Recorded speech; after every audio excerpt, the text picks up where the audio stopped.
Hey guys, in this video I'll show you how to make paper in Minecraft. So first you want to go near the riverbeds where you will find sugar canes, and you just need about 3 sugar cane. So here I'll go ahead and get this. Oh, it's inside the water. I need to get that. Okay, so here we go. We got more. There we go. More sugar cane. I'll get this one right here. So that is 3. And I'll take my crafting table. There we go. I'll just place it right here and we'll start crafting. So just right click on your crafting table and now you place the sugar cane like such, okay? So one by one, you place them 3 together, right?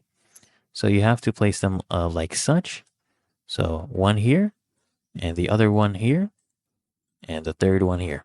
So when you place 3 of them together, 3 sugar canes, you get 3 paper. And I'll go ahead and collect this. And there we go. We have just made paper in Minecraft. Really that easy and simple.